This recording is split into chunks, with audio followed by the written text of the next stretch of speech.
একজন সিনিয়র দলের এত বড় লিডার হয়ে আপনাদেরকে ভালোবাসি, তবুও কথাগুলো বলতে বাধ্য হচ্ছি।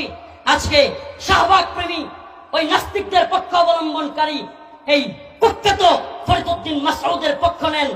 ফরিদউদ্দিন মাসউদকে বাঁচানোর জন্য তাকে আল্লামা বানায় দিচ্ছেন। এই ব্যক্তিটা আল্লামা সাইদি রাহিমাহুল্লাহর ফাঁসি দাবি করেছিল। এই সেই কুখ্যাত ব্যক্তি, মনে আছে আপনাদের?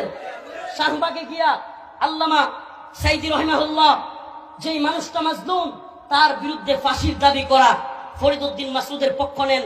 ফরিদউদ্দিন মাসউদের পক্ষ নিয়া তালই পরিচয় দিয়া থানা ঘেরাও করবেন। তারপরে বলেন যারা ফরিদউদ্দিন মাসউদের বিরুদ্ধে তারা নাকি ইসলাম বিদ্বেষী। নাউজুবিল্লাহ।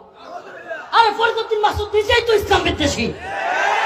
যে ব্যক্তি আল্লামা সাইদি রাহিমাহুল্লাহর ফাঁসি দাবি করে, যে ব্যক্তি 1 লক্ষ মুফতির ফতোয়া তৈরি করে জিহাদের বিরুদ্ধে অবস্থান নেয়,